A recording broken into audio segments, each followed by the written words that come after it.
Bagi seorang programmer yang baru memulai, konsep Object Oriented Programming atau OOP terkadang sangat membingungkan.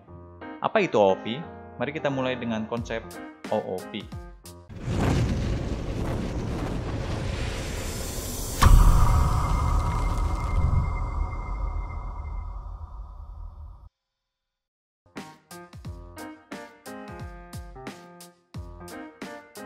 OOP memiliki 4 pilar utama, yaitu encapsulation, abstraction, inheritance, dan polymorphism.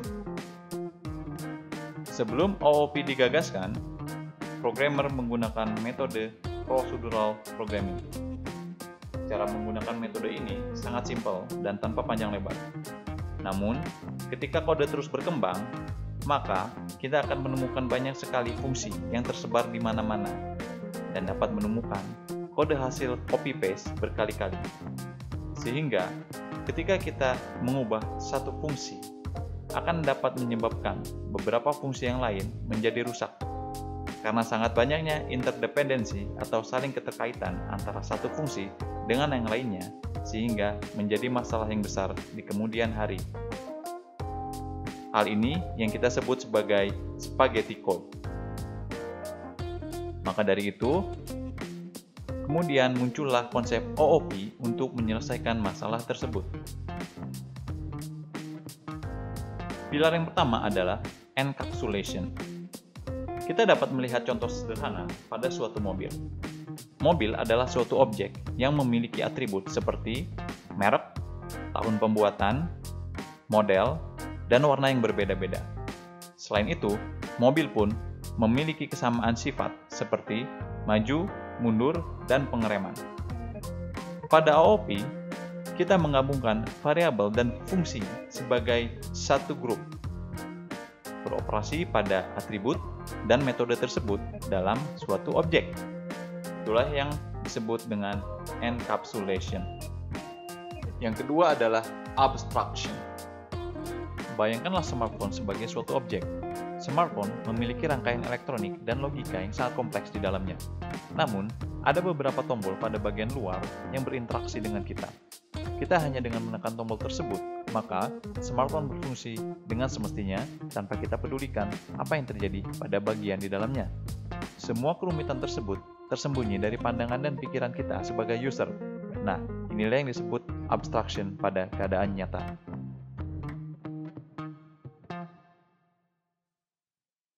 Kita dapat menggunakan teknik yang sama pada objek yang akan kita kembangkan.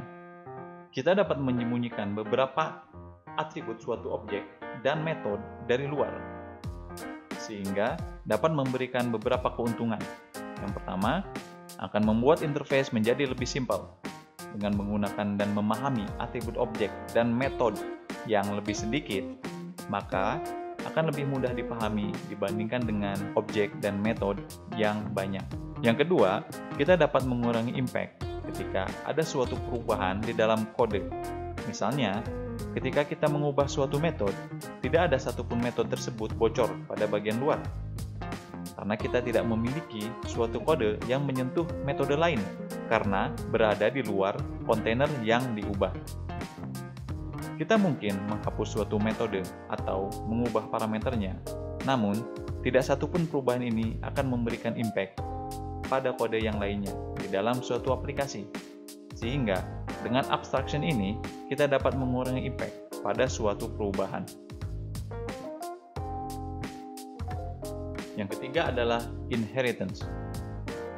Inheritance dapat menghilangkan kode yang mubazir. Kita dapat membayangkan blueprint sebuah mobil. Blueprint pada kasus ini dapat kita sebut sebagai kelas. Dari kelas mobil tersebut dapat diturunkan lagi menjadi objek suatu mobil. Mobil memiliki atribut yang berbeda-beda seperti warna, merek, bahan bakar, dan sebagainya. Namun, mobil memiliki kesamaan sifat atau behavior seperti maju, mundur, pengereman, dan lain-lain. Dengan kesamaan ini, namun kita mengulanginya berkali-kali tentu akan sangat mubazir. Untuk memanfaatkan kesamaan tersebut, kita dapat menggunakan sifat atau behavior dari blueprint sebuah mobil, sehingga kita tinggal memanggilnya jika dibutuhkan tanpa perlu menulis kode berulang-ulang kali. Bagian ini akan lebih detail dijelaskan ketika kita membahas kelas dan contoh penggunaan inheritance pada OOP bahasa pemrograman Python. Pilar yang terakhir adalah polymorphism. Poly artinya banyak, dan morphism adalah bentuk. Jadi, polymorphism adalah banyak bentuk. Untuk memudahkan pemahaman kita, mari kita membuat suatu contoh. Ini adalah contoh konsep polymorphism pada pemrograman. Misalkan, kita memiliki suatu kode, lalu memasukkan suatu input, sehingga menghasilkan suatu output. Lalu, bagaimana jika kita menggunakan input yang berbeda, misalkan input nomor 2? Apakah akan memiliki suatu output? Jawabannya adalah tidak.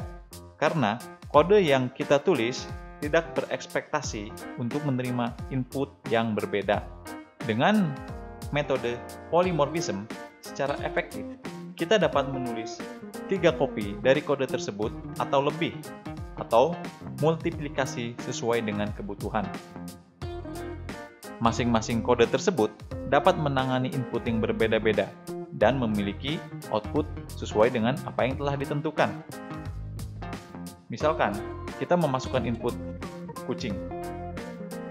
Lalu, outputnya adalah suaranya meow dengan fungsi bicara. Polymorphism mengizinkan kita untuk menggunakan nama fungsi yang sama, namun memiliki sedikit perbedaan tipe dari argumen variabel nama dan input. Sehingga, program yang kita tulis dapat mengenalinya. Lalu, jika kita memasukkan kucing sebagai input dan mempunyai suatu fungsi, misalnya fungsi bicara, maka outputnya adalah meow. Misalkan kita mempunyai input yang lain, seperti anjing. Dari anjing ini, kita akan menggunakan fungsi yang kedua, sehingga suaranya pun akan berbeda.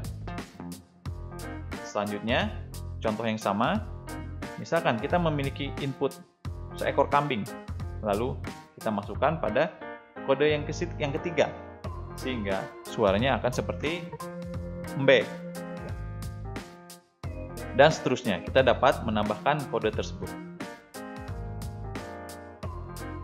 Setelah membahas dari keempat pilar OOP tersebut, kita memiliki kesimpulan, yaitu keuntungan menggunakan teknik OOP.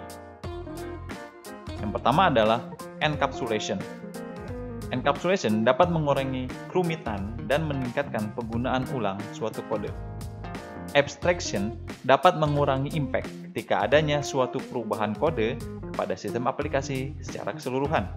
Inheritance dapat mengurangi kode yang mubazir. Polymorphism dapat merefaktor statement yang buruk. Sekian penjelasan singkat mengenai konsep OOP. Jangan lupa untuk subscribe karena saya akan membuat video lanjutan dari series OOP ini pada bahasa pemrograman Python serta praktek penggunaannya. Selain itu, Anda dapat mengunjungi website saya pada bagian description untuk melihat tutorial-tutorial yang berhubungan dengan Python, IoT, Artificial Intelligence, dan proyek-proyek sampingan lainnya. Terima kasih telah menonton video saya, dan semoga bermanfaat untuk Anda.